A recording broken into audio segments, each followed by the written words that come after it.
Assalamualaikum warahmatullahi wabarakatuh. Kami kelompok 1 dari Universitas Al-Amin Perenduan. Saya Sirtufil Laili sebagai pensyarah. Saya Nur Jalila sebagai tilawatil Quran. Dan saya Resti Nuraini sebagai sari tilawah. Kami siap mengikuti Musabaqah Syarhil Quran di acara FESMA ke-6 di Pondok Pesantren Darussalam Gontor.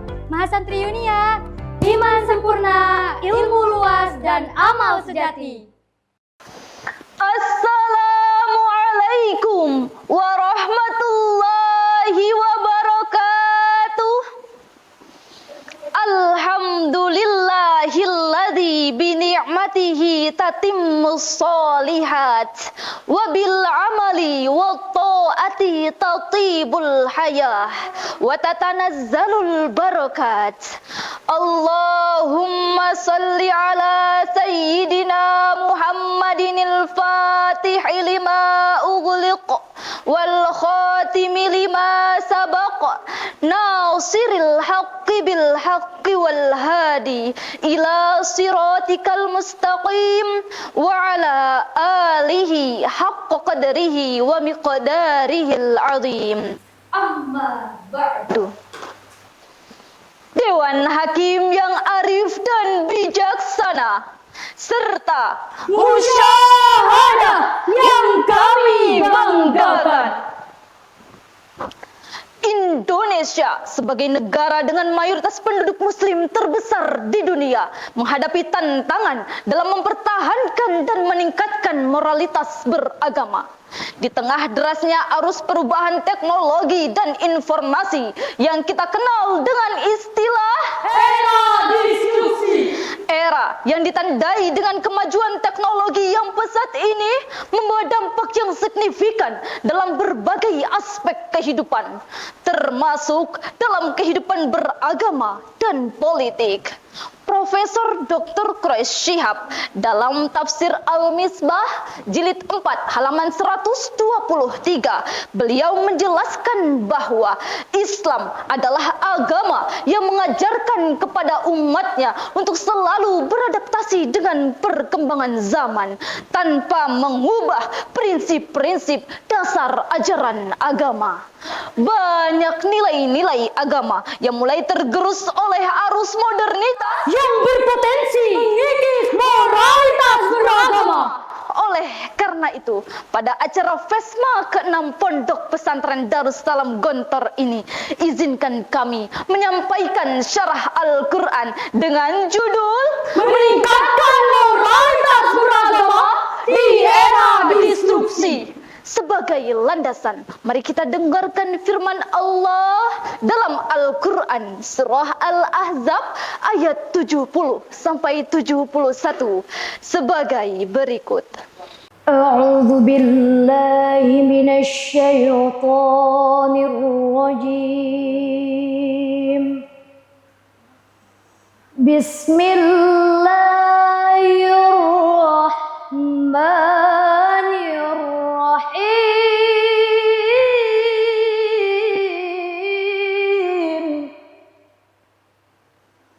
Ya ayyuhalladzina amanu taqullaha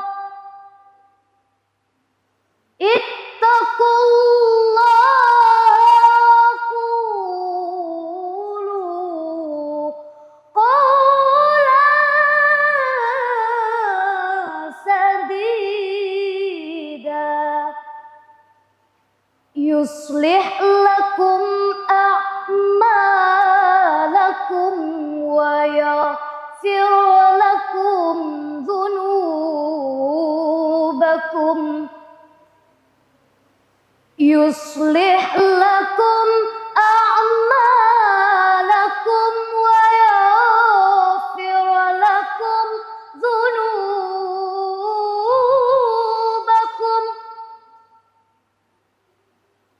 wa may yuti'illaha wa rasulahu faqad faza fawzan azima.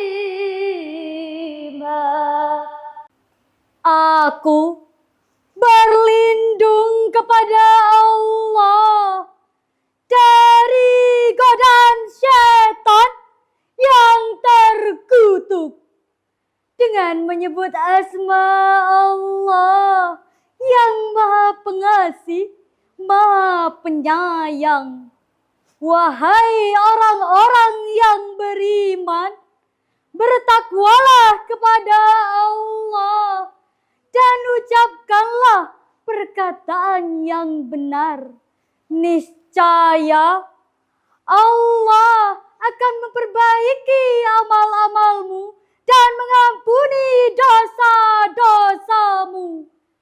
Dan barang siapa yang taat kepada Allah dan Rasul-Nya, maka sungguh ia telah mendapatkan kemenangan yang besar. Dewan Hakim dan Musyahadah rahimakumullah. Dalam tafsir Al-Quran Al-Azim jilid 5 halaman 432, Imam Ibnu Katsir menjelaskan bahwa ayat ini memerintahkan kita untuk selalu menjaga lisan dan tindakan yang nantinya akan mendatangkan kedamaian dan keberkahan dalam kehidupan. Profesor Hamka dalam bukunya Falsafah Hidup jilid 2 halaman 89, beliau berpendapat bahwa moralitas beragama adalah gambaran dari sejauh mana seorang dapat membawa ajaran agama dalam kehidupan, baik dalam hubungan sosial maupun dalam menjalankan kewajiban kepada Allah. Dewan Hakim dan Musyahadah yang berbahagia, remaja Indonesia kini dihadapkan pada berbagai tantangan dalam menjaga moralitas beragama. Fenomena nyata terlihat dari meningkatnya kasus pergaulan bebas yang seringkali didukung oleh gaya hidup permisif di media sosial, konsumsi konten negatif seperti pornografi dan ujaran kebencian, fenomena tawuran pelajar yang mencoreng citra remaja, serta tren hedonisme yang lebih mengedepankan gaya hidup mewah daripada pengembangan spiritual, sehingga menjauhkan mereka dari tanggung jawab sebagai calon pemimpin masa depan. Bahkan ada pula remaja yang terjebak dalam ekstremisme agama yang memanipulasi nilai-nilai agama untuk tujuan politik. Nauzubillah. Semua ini, hadirin, adalah bukti bahwa remaja Indonesia perlu bimbingan yang berbasis Al-Quran dan Sunnah.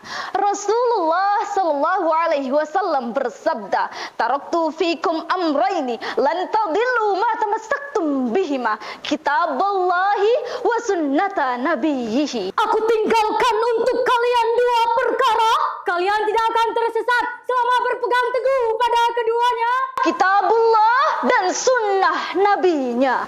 Hadis riwayat Ibnu Malik diperkuat kembali oleh Said Nursi sebagai Nation of Islam mengatakan, Islam is the father of all the science and Al-Quran is the book of science.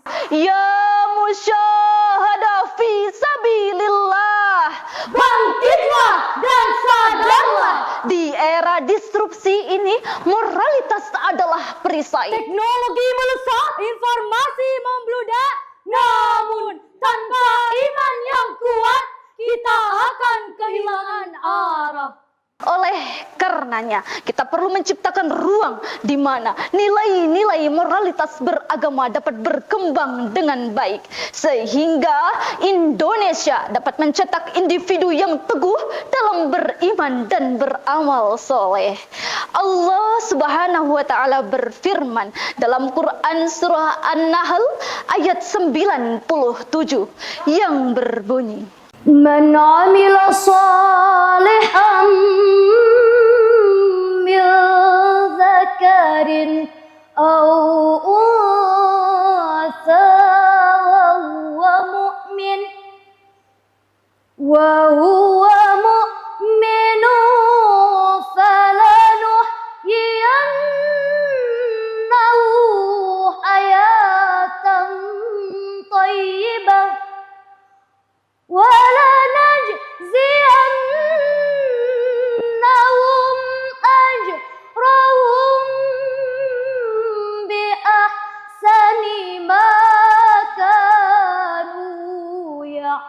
يعملون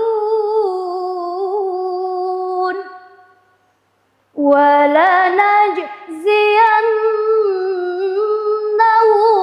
أجرهم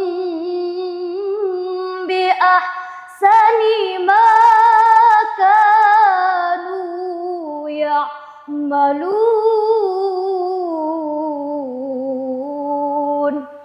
Sadaqallahul azim. Barang siapa yang telah mengerjakan amal soleh, baik laki-laki maupun perempuan, dalam keadaan beriman, maka pasti kami berikan kepadanya kehidupan yang baik, dan benar-benar kami berikan kepada mereka pahala yang lebih baik dari apa yang telah mereka kerjakan. Maha benar Allah dengan segala firman-Nya, Dialah yang Maha Agung. Dewan Hakim dan Musyahadah yang berbahagia, Syekh Muhammad Ali As-Sabuni dalam Safwatut Tafasir jilid 2 halaman 514, beliau memaknai kalimat hayatun thayyibah dengan ketenangan hati, keberkahan dalam rezeki, dan kebahagiaan yang diperoleh melalui iman dan amal soleh. Oleh karenanya, dengan bimbingan Al-Quran dan Sunnah, maka pemuda dapat membangun Indonesia yang lebih maju, Bukan yang lugu, Indonesia yang lebih beradab, bukan yang biadab, Indonesia yang lebih berkualitas. bukan yang malas. Sebuah senandung mengingatkan kepada kita, kami semua generasi harapan bangsa, kami berjuang dengan moral dan agama, kami membangun peradaban yang mulia demi Indonesia yang maju dan jaya. Dari syarahan tadi dapat kita simpulkan bahwa Dengan etos kerja yang tinggi, kualitas sumber daya manusia yang handal, serta moralitas beragama yang baik, kita sebagai generasi penerus bangsa dapat mengatasi segala tantangan baik sosial, budaya, agama maupun politik. Bapak Ibu Dewan Juri, cukup sekian syarahan kami.